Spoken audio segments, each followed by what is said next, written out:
Hi, this is Jim from Safety Wars. Before we start the program, I want to make sure everyone understands that we often talk about OSHA and EPA citations, along with some other regulatory actions from other agencies, legal cases, and criminal activity. Everyone is innocent until proven guilty in a court of law. Proposed fines are exactly that, and they are often litigated, reduced, or vacated. We use available public records, news accounts, and press releases. We cannot warranty or guarantee the details of any of the stories we share, since we are not directly involved with these stories, at least not most of the time. Enjoy the show.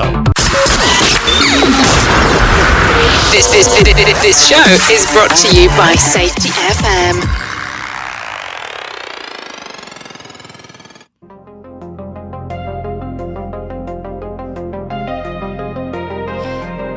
We got that funky music playing tonight. Yeah, it's us. How's everybody doing?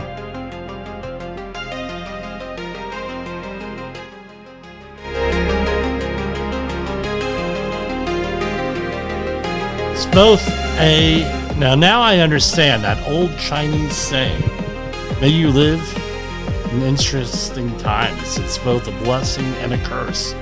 It seems like every day something else is going on out there, something big. But this is the way it's going to be for a while, I guess. We'll drink to that. Anyway, what did you think of the program last night?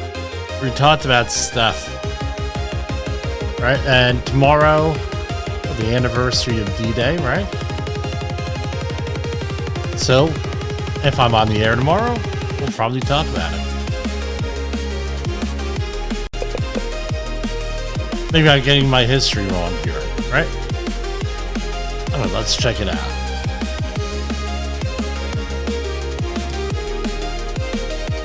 June 6th, right. Okay, I got it right. Anyway, California, not the California, but the Canadian wildfires. I mean,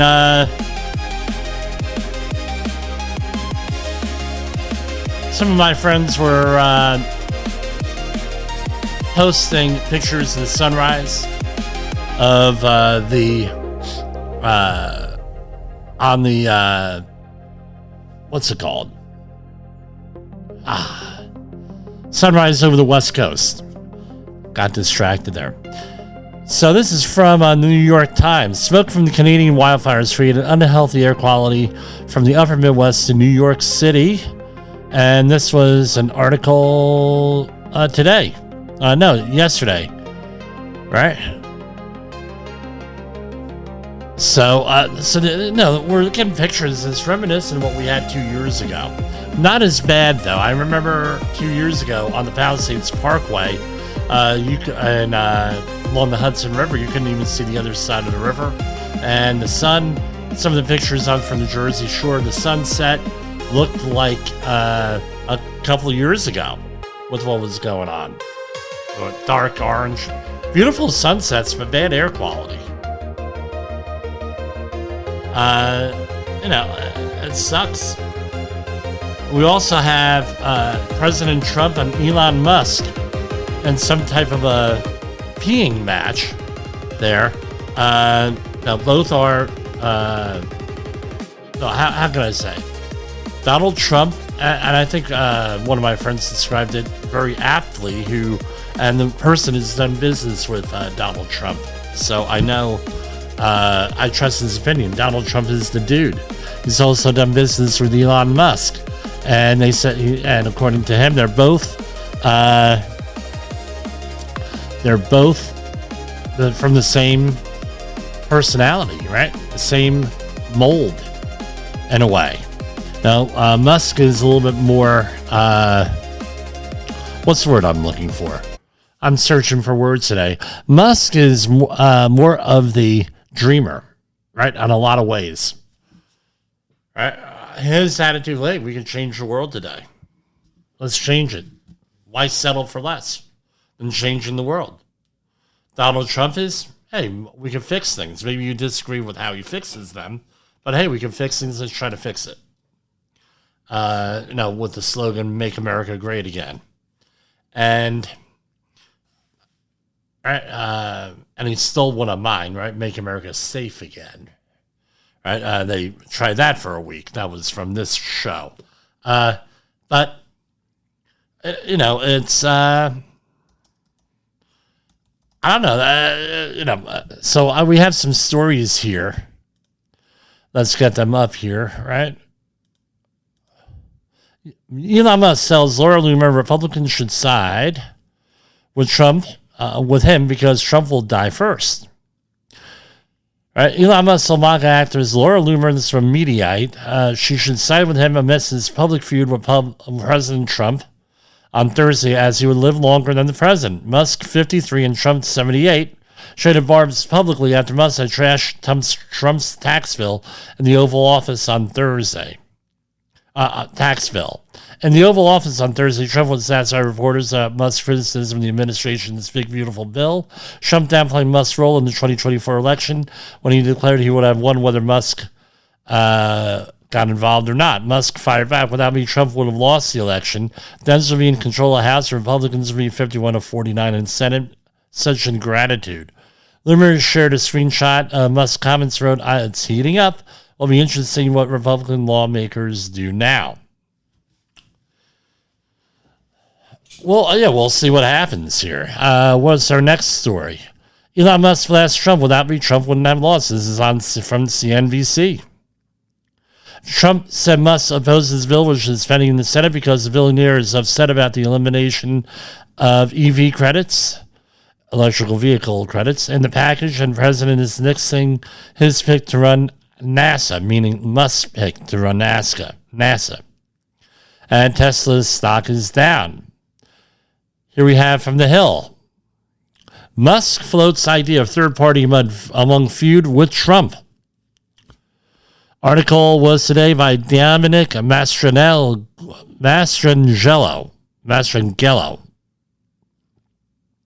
Billionaire Musk seemed to suggest support of a third political party as he escalated a growing fight with President Trump that boiled over Thursday. It is time to create a new political party in America that actually represents 80% in the middle. Think of it, Gaussian distribution, the bell curve, right? Musk wrote in a post on social media platform X, who has more than 200 million followers on the site, which he owns. Right? I got to go to commercial break for a second here. Allergies are killing me here. I apologize to everybody. Have you listened or watched the Safety War show? It does stream live on the radio and on the streamer-emers that we have. So if you have not taken a listen to Jim Posel and what the hell he's doing every evening with Safety Wars, I would strongly encourage you to take a view or take a listen, whichever option is available for you, and take a listen to what the hell he has going on. It will take some deep dives and some information that you might be interested in. I'm back. Sorry about that. That Canadian wildfire air getting to me here. Anyway, Musk, about the third political party. I think and I'm going to write Musk a note here. Right, probably attach this without the pause for me, in a coughing fit. Third political party. If you're a long-time listener of this show, you know how I feel about it, the reality of it, right? Talking about the stuff going on, basically I said, last night it's basically the primary for the Democratic Party. Here they had the Democratic Party debate. And right now, whoever the Republican is going to be, possibly Curtis Lewa, for that. And then you have Mayor Adams running as an independent, and Andrew Cuomo, who is ahead by double digits on the in the polls right there. Now, let's face reality here, right? And that's what we like to deal with, is reality. Reality of the situation is back in 1992, when we had a third political party for president, we had major parties. There were many parties though. Libertarian, America's Independent Party, America's Party, a lot of different ones out there, smaller ones. But then when we had a major challenge in the person of Ross Perot, and he impacted, Bush would have won that election because he pulled people away from Ross Perot. Ross Perot pulled them away from George Bush. So Bush would have ended up winning that election. After that, the states went in there and made it more difficult for people on the third party to get on the ballot. And as we all know, you got to get 270 electoral college votes to be president with that, right? Or you need a plurality, or it basically comes down to 270. But what it comes down to is this: the third political parties don't work in this country, right? So, they're harder. They split the vote from one party or the other party. The parties out there, Democrat and Republican, have it rigged, basically, for everyone.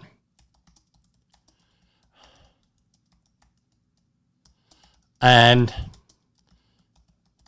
now I've been a part of third party political campaigns. It's a problem. It's difficult.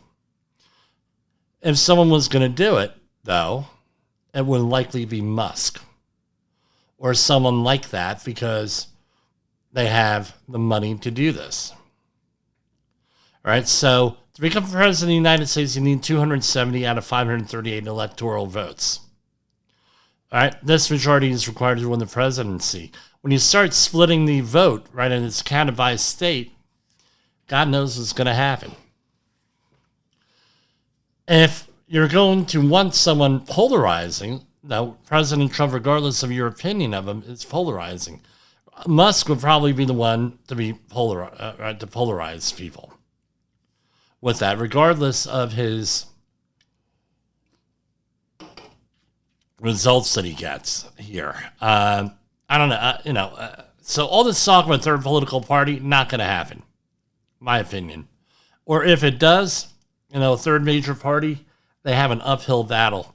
There's going to be a lot of lawsuits and everything else. But let's remember, we have a 4-year cycle here.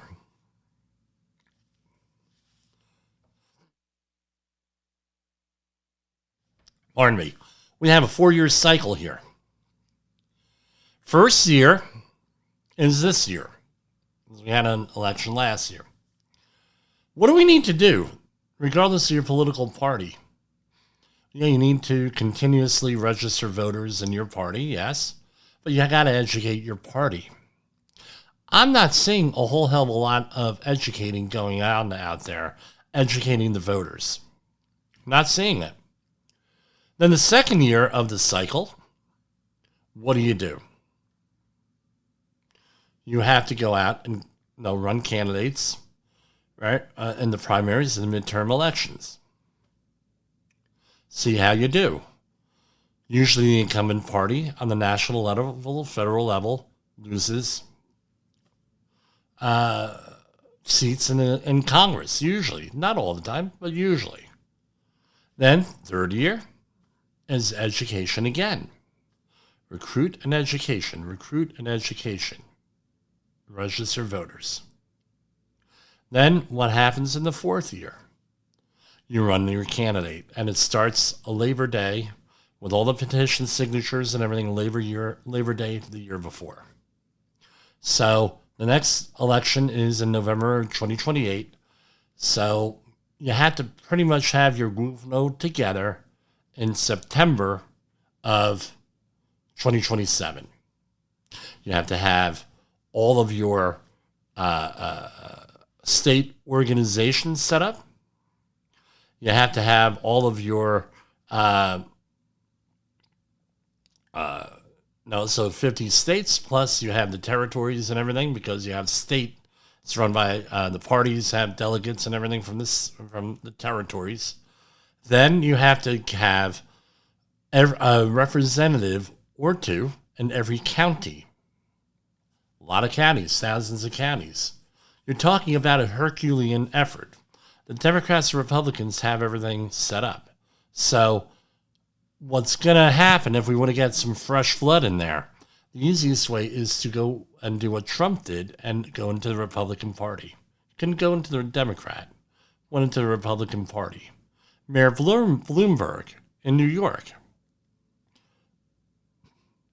2000 election, I think. Well, no, 2001, the election went in through the third party. I'm sorry, went in through the Republican Party. And he became, right? He left. But that's what has to happen. Now, in New York City, now they have three major candidates. If Adams, I think this time what's going to happen, whoever the Democrat Party nominee is, looks like the former Governor Cuomo, if he goes in and he wins the primary, which he will, I mean, in the debate, it's got to be something really bad to happen for him not to be the nominee, in my opinion, then you're going to have Mayor, if he stays in, Mayor Eric Adams and him, now Curtis Sliwa, who's one of the presumptive nominee for the Republicans, has a chance in getting in. I don't know, it's very interesting. Maybe you live in interesting times, it's a curse. But what I'm going to tell everybody, just hang on, buckle up, put on that PPE, because you can't control this one, so you got to go for the PPE and buckle up. Wear that hard hat. Whatever, because the skies, you're going to hear people, the sky is falling. And just hang. All right, and we're going to go into our second commercial break here. This one for real, because I'm not going, it stinks, these allergies. In the professional safety community, communication and planning are just a few keys to your program's success. The question many practitioners have is, where do I start? Dr. Jay Allen, the creator of the Safety FM platform and host of the Rated R Safety Show, has built a global foundation to help you along the way. Go to safetyfm.com and listen to some of the industry's best and most involved professionals, including Blaine Hoffman with the Safety Pro, Sam Goodman with the Hop Nerd, Sheldon Primus with the Safety Consultant, Jim Pozell with Safety Wars, Emily Elrod with Unapologetically Bold, and many others. As individuals, we can do great things, but as a team, we become amazing. Dial into safetyfm.com today and surround yourself with a powerful force of knowledge and support.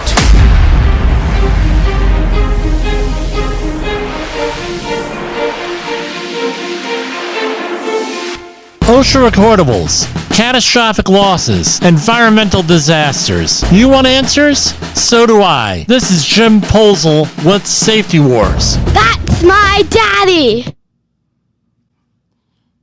Yes, Jessica, I am your father. Safety Wars is streaming now. SafetyFM.com.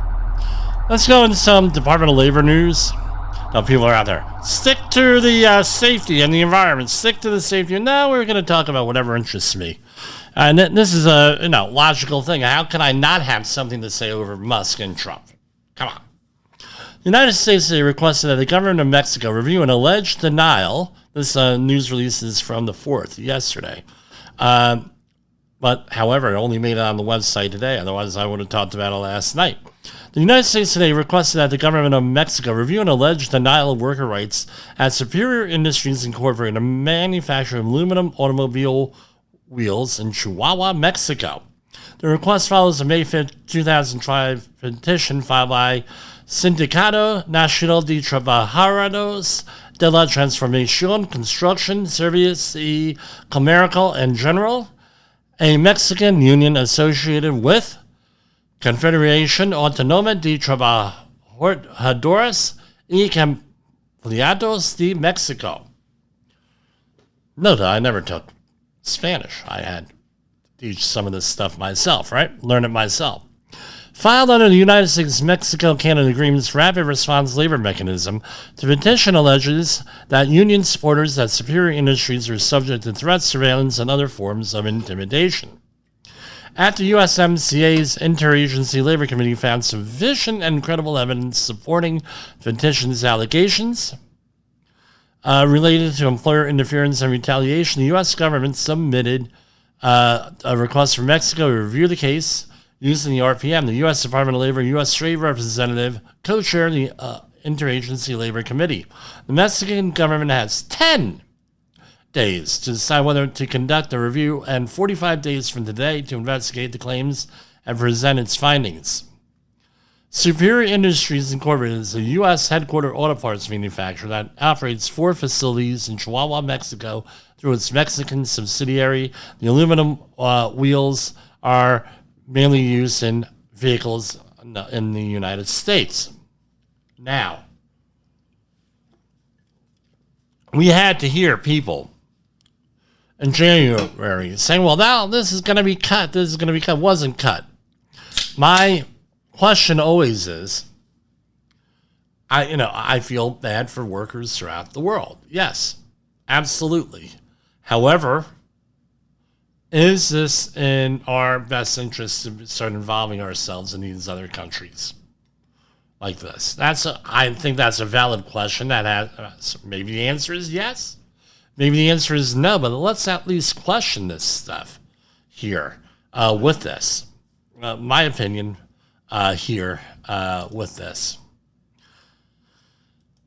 This came out today, June 5th, from the news release, right, from the Department of Labor blog.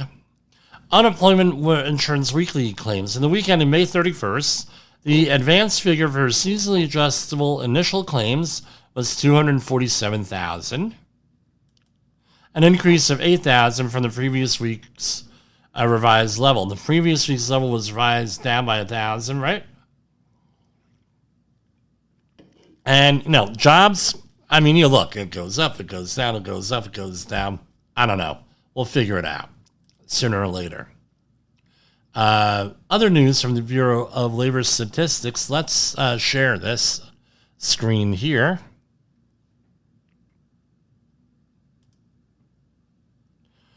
Productivity decreases.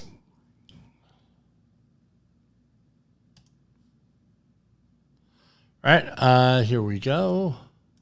Productivity decreases 1.5% in first quarter in the first quarter 2025. Unit labor costs decreased 6.6% annual rates. Right?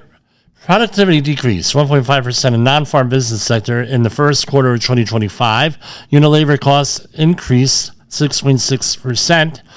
Seasonally adjusted annual rates. Manufacturing productivity increased 4.4%. So how does that look? That looks like that. Right? You can see the dip in 2020. Right? And then the recovery here. Right? Coming on up. Right? From 2020, quarter 4. Right? 2021, quarter 2. Then 2020, quarter 4. And going on. And it's pretty much all over the place. Productivity out. Right? And I don't know. It is what it is. I'm presenting them because our Department of Labor is releasing this stuff. Right? There's another news release from the Bureau of Labor Statistics. County employment and wages fourth quarter. Percentage unemployment 2023 to December 2024. Our largest gains and losses. Largest gain was Kings County, New York, which is New York City area, right? Benton, Arkansas, right? Arkansas. Loudoun, Virginia, Washington, Utah, Sussex, Delaware, going all the way down. The biggest losers were Buncombe, North Carolina, Elkhart, Indiana, McLean in the Illinois, Pinellas, Florida, and Cumberland, North Carolina. I wonder if that has to do with the hurricanes last year. So, it depends on the area that you're at. That's on whether things are going good or not. Here we have stuff from, here you go, the EPA.gov.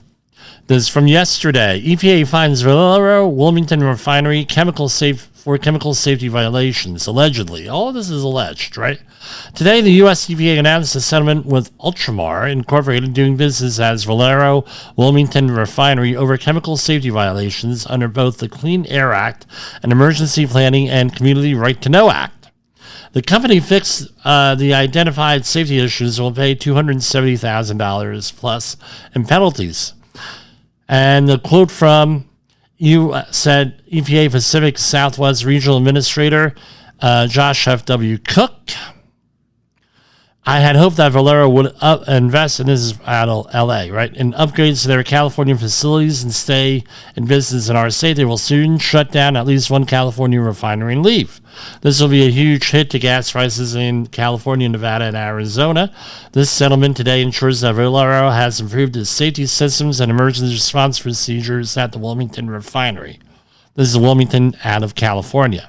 As they continue toward closure elsewhere in the state, we at the EPA will continue to monitor the situation. A June 2022 EPA inspection in the Wilmington facility identified violations of the Clean Air Act's risk management program requirements.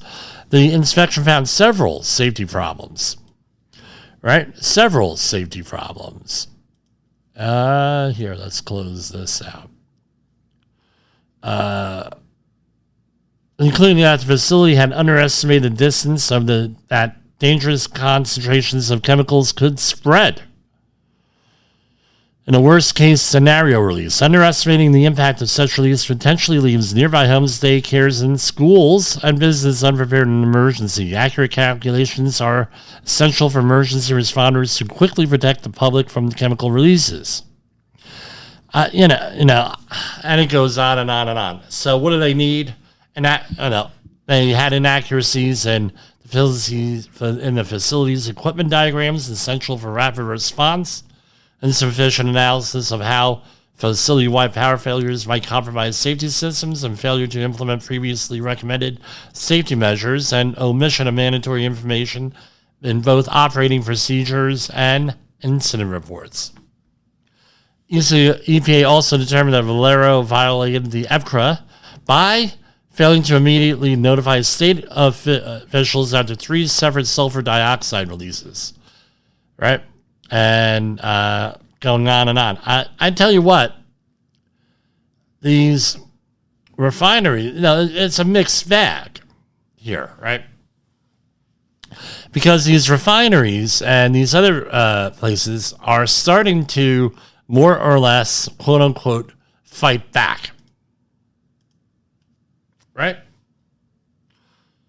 So they say, well, we're going to find you. And they say, okay, well, we're just going to leave. This happened in New Jersey a couple years back, where in the town of Livingston, which is one of the most richest towns in America, right, ranks up there, one of the richest towns in New Jersey, if not the richest town in New Jersey, where one of their residents said, look, why am I paying $100 million in taxes in New Jersey every year? So what did he do? He ended up packing up and leaving, and it destroyed the budget hole. The financial issues that the state of New Jersey are in, and are in part because big earners, including him, left. Right? But people say, well, screw it, don't worry about it, blah, blah, blah. Long term, you can't do that. You've got to have income earners. The other thing is, why, I'm not going to talk about those people. Forget about it. Right? We should be I'm telling people to pay their taxes. Period. End of discussion. Period. Right? However, we do need some tax reform in this country. Here. And so I'll go down. I'm not going down that rabbit hole. Right? Do follow the law. All right. EPA Administrator Zeldin, Interior Secretary Burgum, and Energy Secretary Wright traveled to North Slope of Alaska to promote American energy dominance. U.S. EPA, my question is, why couldn't they do this on like the 22nd, so then they could go to the solstice party, you know? But anyway, U.S. EPA Administrator Lee Zeldin, a member of the National Energy Dominance Council, joined its co-chairs U.S. Department of Interior Secretary Doug Burgum and U.S. Department of Energy Secretary Chris Wright and North Slope of Alaska on June 1st and 2nd to promote American energy dominance. The great state of Alaska has abundant resources that will lead the charge as we unleash American energy dominance. It was a wonderful traveling across the North Slope with Secretaries Doug Burgum and Chris Wright to meet with community residents and energy sector workers to best understand how we can tap the great potential Alaska has at fingertips. It's an honor to serve the National Energy Dominance Council, and I look forward to working with this amazing team, including statewide and local leaders, and especially President Donald J. Trump, to make Alaska more prosperous than ever before. Right? And they've met some nice people there. Looks like they had, a couple of photo ops. Right, they went to Dead Horse to Trans-Alaska Pipeline Pump Station 1, where they met energy workers and delivered remarks and everything else. But it's always nice when, head honchos come out there to these jobs. Save 1900 Realty to pay penalty and launch lead-safe work practices awareness on restoring Galveston cable show. U.S. EPA announced today a settlement agreement with Save 1900 Realty of Galveston, Texas, resolving alleged violations of the lead renovation, repair, and painting rule. As part of the agreement, owner Michael Cordray will use the HGTV program Restoring Galveston to raise awareness about lead safety. The company will also produce 30 to 60-second public service announcements highlighting lead safety measures, post on social media, and make it available to the EPA for future use.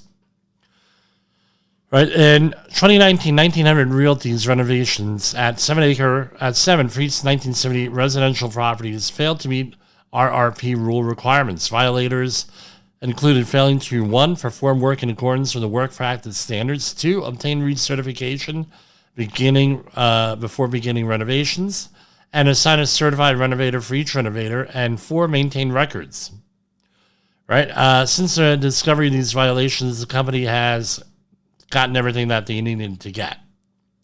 All right, lead, contaminated dust from disturbed lead-based paint built in homes in 1978 is one of the most common causes of elevated blood lead levels. Yeah, we'll have to redo our video on that, right? EPA completes final cleanup actions at Reading or Reading, right? You know whether you're from the area if you call it Reading, Pennsylvania. It's Reading, Pennsylvania. EPA completes final cleanup actions at Reading drum site. On May 29, 2025, U.S. EPA Mid-Atlantic region successfully completed the final phase of hazardous waste removal at the Reading drum site in Reading, Pennsylvania. This milestone marks the conclusion of a comprehensive cleanup effort that began in late 2023, following 2 significant fires that severely damaged the former Lincoln Chemical Company building, a non-operational facility containing a lot of stuff. All right, the fires left the structure in a dilapidated state, posing potential risks to public health and the environment.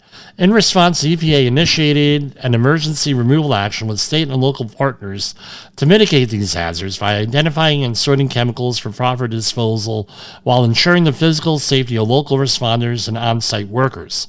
From November 2023 through early January 2024, EPA also conducted air monitoring, including asbestos sampling, with all results remaining below levels of concern. The agency categorized and removed more than 550 containers of hazardous materials from the site, including flammables, combustibles, acids, bases, oxidizers, and peroxides. In total, EPA committed approximately $1.8 million to site cleanup. We are committed from protecting human health and environment by removing hazardous substances that presented a potential threat to local residents. Paul Leonard, PA Region 3. Hold on. I think I know this guy. Hold on.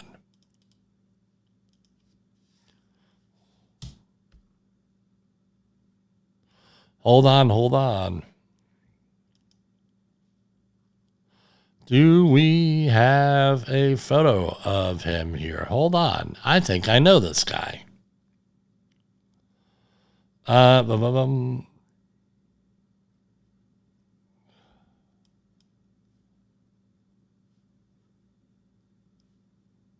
Yeah, I'll look it up. I think,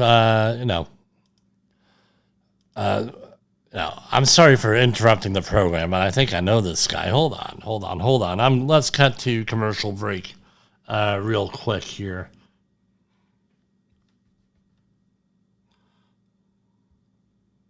From the front lines of the safety war, it's Safety Wars, with your host, Jim Posel on Safety FM. Get ready to face the harsh reality.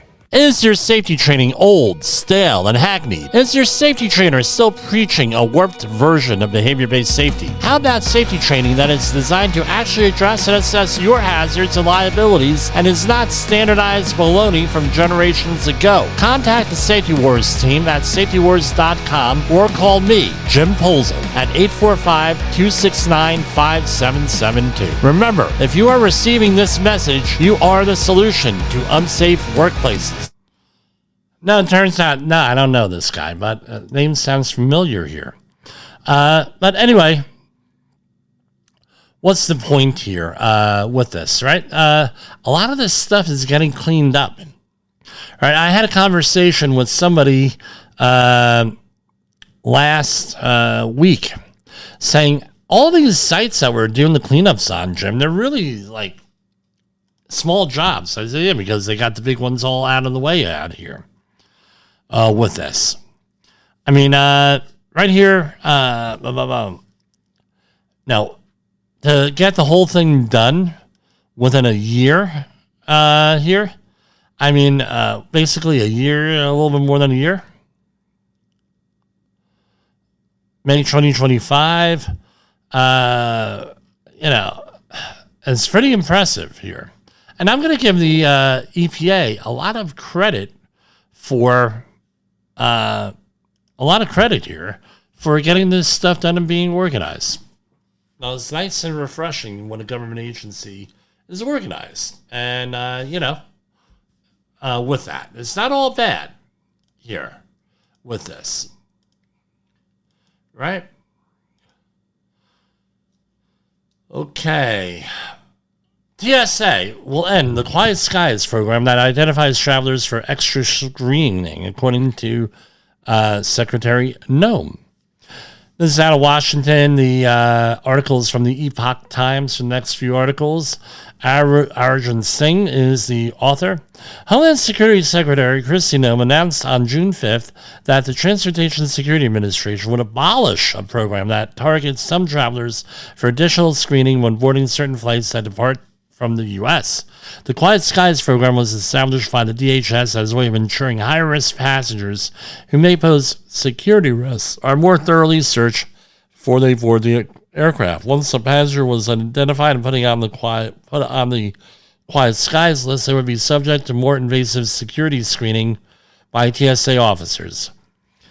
Conservatives have criticized the Quiet Skies program for allegedly targeting them because of their political views rather than any security, genuine security risk. So, she apparently released a video here. And let's see if we can get this. I'm announcing that TSA is ending the Quiet Skies program, which involved having a federal agent follow U.S. citizens as they traveled by air. It was created by Obama in 2012 to supposedly Department of Homeland. I'm Department of Homeland Security Secretary Kristi Noem, and today I'm announcing that TSA is ending the Quiet Skies program, which involved having a federal agent follow U.S. citizens as they traveled by air. It was created by Obama in 2012 to supposedly track dangerous individuals, but instead, it was weaponized against political enemies such as Tulsi Gabbard. And since its existence, it has failed to stop a single terrorist attack, while it costs U.S. taxpayers roughly about $200 million a year. Now, the Department of Homeland Security and TSA have uncovered documents, correspondence, and timelines that highlight the inconsistency of the application of Quiet Skies. And this program, under the guise of national security, has targeted political opponents and benefited political allies of the Biden administration. In addition to conducting our own internal investigation, I'm calling for a full and thorough congressional investigation to uncover further corruption that's in this program. So TSA is going to continue performing important vetting functions to stop security threats and to ensure the safety of the American traveler.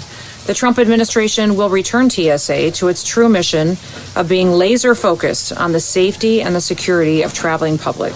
This includes restoring the integrity, the privacy, and the equal application of the law for all Americans. Yeah, so that's from Christy Nome. Oh, we'll see how this works out. I tell you what, if the Gluvno hits the fan here and somebody actually gets hurt, there's going to be a problem. And this is also from the Epoch Times, how a Chinese government statistician was forced to report fake data. So I can't really go into depth reading the article, but I'll read the beginning.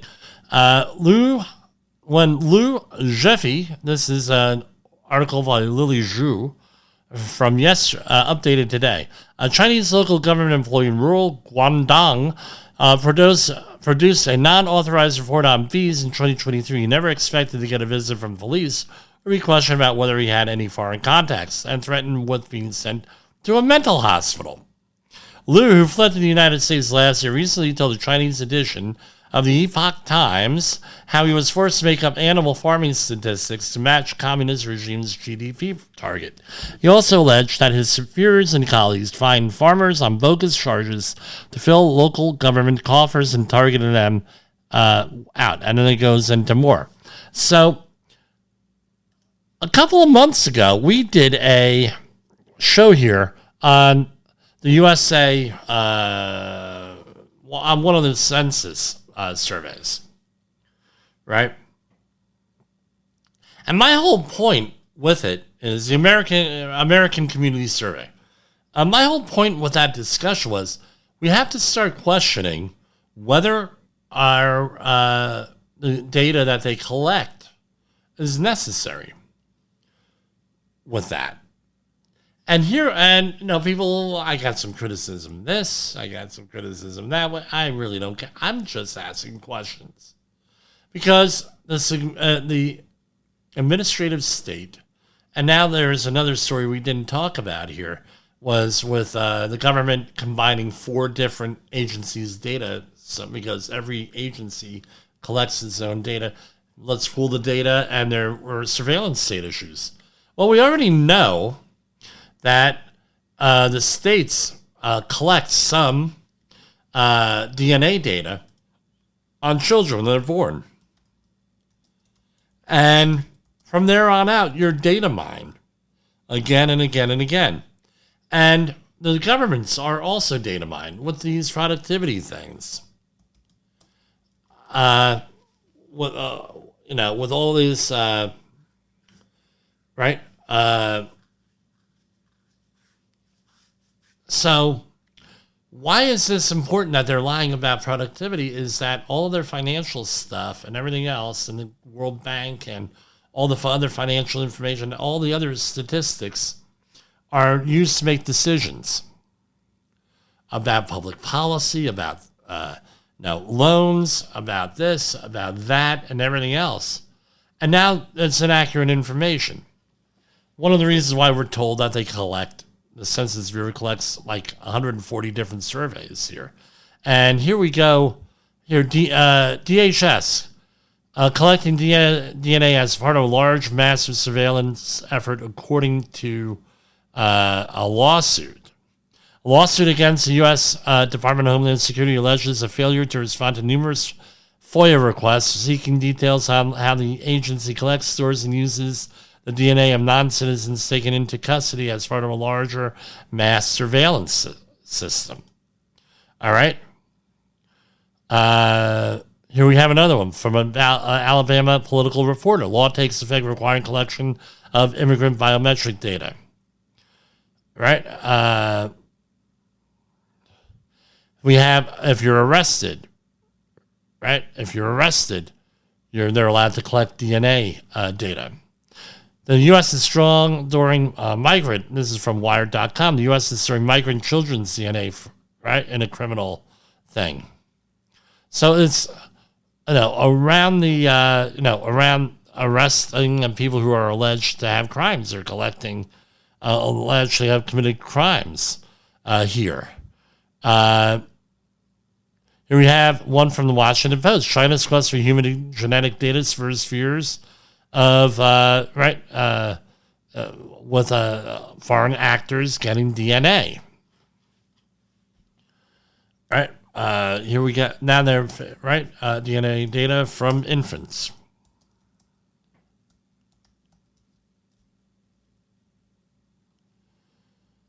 Right. Goes on. Here you go. California can share your baby's DNA sample without permission. A new bill could force states to publicly reveal who they're giving it to. And this is all about genealogy companies sending out stuff here and making a public record and helping law enforcement. Right? So everyone, Jim, that was a conspiracy, blah, blah, blah, blah, blah, conspiracy theories and everything else. But it turns out that you've been doing this for a long time. Here you have from 2018. This is from CBS News, that right-wing conspiracy theory outfit, right? Owned by that other right-wing company, Paramount, right? You probably know where your Social Security, and this is from San Francisco, you probably know where your Social Security, from May 12, 2018, if you or your child was born in California after 1983, your DNA is being stored by the government, may be available to law enforcement, may even be in the hands of outside researchers. CBS San Francisco's Julie Watts reports. Like many states, California collects biosamples from every child born in the state. The material is then stored indefinitely in a state-run biobank, where it may be purchased for outside research. State law requires that parents are informed of their right to request a child's sample be destroyed, but the state does not confirm parents actually get that information. And it goes on and on and on. So I remember I was on a radio show, call-in program, way back in the day. Well, you can't prove this. This is conspiracy. There's nutso. The government is collecting DNA data. It's all over there. And then all of a sudden, it's, oh yeah, of course, we've been doing it all along. Are we okay with all of this data mining going on again with us? So recently, because of a project I'm involved in, I had to give a blood sample. Right? Normal, right? Part of some stuff, right? That's fine. We got to get a physical to go on to the project. No problem at all. I'll never have a problem with it. I understand why we do it, right? It's to protect the employee and to protect the company, right? And to identify if you're medically able to go there, because we've run into problems on some projects where we're doing a cleanup of a heavy metal and the person already has lead poisoning before they even get onto the job, right? That happens. So now your employer does get blamed for that, and you don't get exposed to any more heavy metals, lead, right? We got it. No problem. Are you okay with whoever's collecting that blood to sell that data? Basically, they're getting it, maybe not selling, maybe they're just giving it to the government as part of data mining situation for research. I'm not okay with it. You're paying a lot of money for blood work, and then they're double dipping. Well, Jim, they're not really getting money from it. Yeah, but they're getting favor. It's a favor. Parlay favor. Are we okay with that? Credit card companies do this. Library cards. I remember back in the 1990s was, well, guess what? Now the library is going to be tracking what books you take out and giving that to law enforcement. This happened after the bombing of the first World Trade Center bombing, I believe was in 93 or 96 there. I forget the year. NJIT students, right, masterminded that one. New Jersey Institute of Technology, my alma mater. It's... Now, what do we do? Where do we draw the line with this? And by the way, if you are in charge of medical records at your company, be very careful, and you better be damn well familiar with HIPAA. Well, Jim, you mean to tell me that the employer would take those records and they could use them against you? Yeah, I had one of my former employers before HIPAA went out and somebody had an illness, a sexually transmitted disease, that it was picked up in the company physical for a 1910-120 job.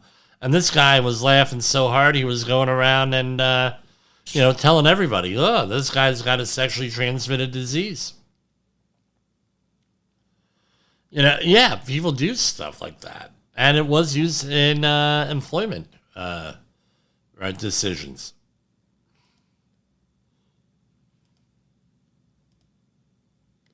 All right.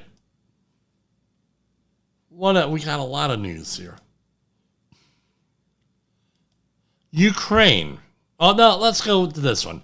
Fears of a serial killer prowling Texas after 38 bodies pulled from a lake in 3 years. Rumors of a serial killer in a major U.S. city are swirling after 38 bodies have been pulled from a lake in 3 years. The most recent discovery was found by a paddleboarder in Lady Bird Lake in Austin, Texas on Tuesday morning. The discovery has renewed fears that a mass murderer dubbed the Rainy Street River is on the loose in this city with close to 1 million residents. Austin's police force has insisted the killer is not roaming the streets, and he says only one of the cases was a homicide. But half a dozen of the bodies dragged from Lady Bird Lake had causes of death which remain unknown. The rumors were reignited when a paddleboarder discovered a body on 7 a.m. on Tuesday and is believed to belong to a teenage boy who went missing on Sunday. Right? Early investigation showed the teenager was with his family on kayaks and paddleboards on the lake when he fell into the river and did not resurface.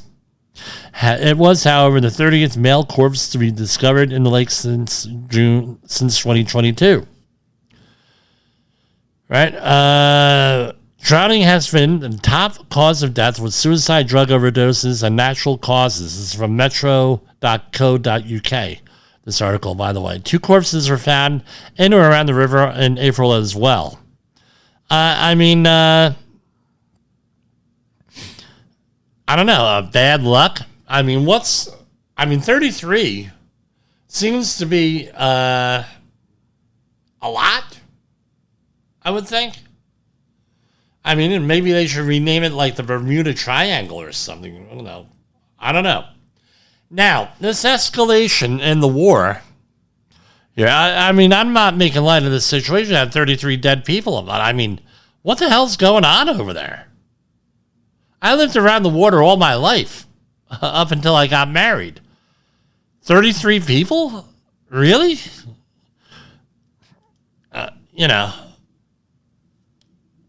What the hell? Now, here we are talking about the,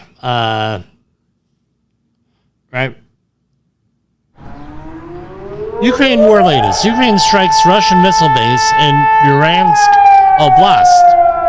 Damages Iskander launchers. Trump dismisses timeline to impose Russian sanctions. I tell you what, this escalation worries the hell out of me. U.S. this is from Wall Street Journal. U.S. is redirecting critical anti-drone technology from Ukraine to U.S. forces. Maybe they don't want this stuff falling into foreign hands, right? The Trump administration is redirecting key anti-drone technology earmarked for Ukraine to American forces, a move that reflects the Pentagon's waning commitment to Kiev's defense. The move comes as President Trump said Wednesday that Russian President Putin told him in a phone call that Moscow would have to respond forcefully to recent Ukrainian attacks, dampening the prospects for a halt in the war. I tell you what, guys, we got to stop with the war. Germany starts hunt for more air defenses as Zelensky pleads for Patriot missiles. Germany launched a fresh bid on Wednesday to chase down more air defense systems for Ukraine, which in past weeks has suffered some of the heaviest Russian attacks since the full-scale invasion of 2022. Berlin aims to potentially surpass the sum of 1 billion euros, which is collected with a similar initiative, last year. Right? He was speaking before a member of the Ramstein Group. This is the defense minister, Boris Pistorius. Wow. Rhymes. Alliteration. A little alliteration action there. He was speaking before a meeting, the Ramstein Group, of some 50 nations set up by the U.S. to coordinate military aid. Right? And has been co-chaired by Germany and Britain since Washington decided to no longer lead the group. Washington was represented by its NATO Ambassador Matthew Whitaker, with U.S. Secretary of Defense Pete Hegseth expected to join a day after later for a meeting with his NATO counterparts. Again, this is loco escalation here. So what options does Vladimir Putin have? This is from the sun.com. But as this article says, we have several options. And they're not good. Nuclear-armed cruise missile with unlimited range, the SSC-X9 Skyfall. RS-28 Satan II, super heavy supersonic missile. Again, we're behind on this technology, allegedly. The 21,000 mile per hour hypersonic warhead glider that can beat missile defenses. You have the KH-47 M2 Dagger hypersonic air-launched nuclear missile. Poseidon, nuclear-armed submarine that can cause tidal waves. And 5,977 miscellaneous warheads, 1,600 ready to be launched. Again, not good, friends. So that's all I got for tonight. We're going to cut it now, and we will see you, I don't know, four programs? Can we make it 5? Yes, 5 programs this week. I don't know. If I do, it's going to be more of a lecture type thing, but we'll see. Hi, this is... There we go. The views and opinions expressed on this podcast are those of the host and its guest and do not necessarily reflect the official policy or position of the company. Examples of analysis discussed within this podcast are only examples. They should not be utilized in the real world as the only solution available, as they are based only on very limited and dated open source information. Assumptions made within this analysis are not reflective of the position of the company. No part of this podcast may be reproduced, stored in a retrieval system, or transmitted in any form or by any means, mechanical, electronic, recording, or otherwise, without prior written permission of the creator of the podcast, Jay Allen.